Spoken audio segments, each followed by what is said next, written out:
Fadal ya Hassan. Asma reported, we slaughtered a horse and ate it during the lifetime of Allah's Messenger. We slaughtered a horse during the lifetime of the Messenger sallallahu alaihi wasallam. What's the Arabic there? Nahara or dhabaha, what was it? Nahara, is it? Nahara, jayyid. Nahara means in reality not to slaughter. Dhabaha means to slaughter. Nahara means to like pierce. You saw anyone slaughtering sacrificing a camel. Have you seen anyone sacrificing a camel? How do they do that? What size of sword do they use? Or knife? Massive one? No, they use a small one like this. Jayyid? What do they do? The camel is standing and so they pierce it. They pierce it, just below its neck, and then they cut like that on the side. And then everything just pours out. Jayyid? So nahara means to pierce, like to stab. Jayyid? So that's what they did for the horse. Nahara and not dhabaha. Dhabaha means to slaughter. Both are permissible. Jayyid? Fadal. We pierced a horse and ate it during the lifetime of Allah's Messenger sallallahu alaihi wasallam while we were in Medina.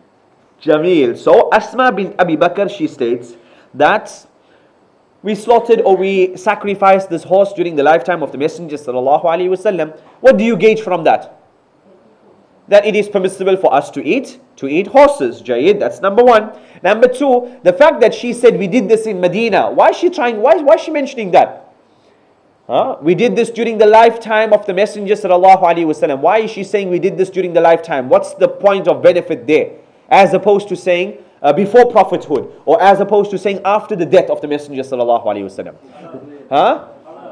That it is halal, that the Prophet sallallahu alaihi wasallam knew about it. We did it while he was alive. Medina is a small place, so he must have known about it, and so he never told us that it is wrong and we're not allowed to eat it, and so it denotes that it is permissible. Many ahadith you find the Sahaba would say, we used to do such and such during the lifetime of the Messenger sallallahu alaihi wasallam, indicating that he knew and he allowed it. It was his tacit approval. His tacit approval dictates that it would be permissible. Number one, horses are halal. Number two, Prophet ﷺ probably knew about this. Number three, it shows us that something outside? Something, huh?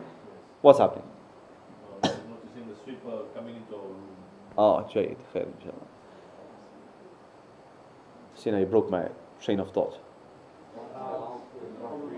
This also shows us the fact that they slaughtered it in Medina shows us that the probability of this being, a case of darura, a case of dire necessity, is rather slim because they were at home. Jayyid. If they were on travel and they said they slaughtered the horse, maybe because they had no other food. But if they slaughtered it in Medina, the high chances are they just slaughtered it, and it was not a case of dire extreme necessity. So we also find that the flesh of horses, we find that it is halal for us to consume. And this is the opinion of majority of the scholars. Whereas many of the Maliki scholars and the Hanafi scholars, they say, and Imam Abu Hanifa rahimahullah, that it is makruh or that it is haram. His two students, Muhammad bin Hassan al-Shaybani and Abu Yusuf, they said no. They differed with Imam Abu Hanifa and they said it is permissible to eat horse. So this is based upon this hadith. What was Imam Abu Hanifa and Imam Malik's proof? They said in the Quran, Allah mentioned the verse that وَالْخَيْلِ وَالْبِغَالِ وَالْحَمِيرِ لِتَرْكَبُوهَا وَزِينَةً. Allah mentioned that the horses, the mules and the donkeys, they are for you to ride and they are for zina, for beautification. And you have a nice horse there, you look at it, etc., for beautification. Allah didn't mention eating. So they said the fact that Allah didn't mention eating denotes that it's not permissible to eat. Is that a very strong proof? It's not a very strong proof. Allah mentioned, the most obvious benefit of having a horse, having a mule and having a donkey. The obvious benefit is you use it for riding, but it doesn't negate the fact that you can use it for also eating. Jayyid. So majority of the scholars allow the eating of horses. Walhamdulillah. Jayyid. Next hadith.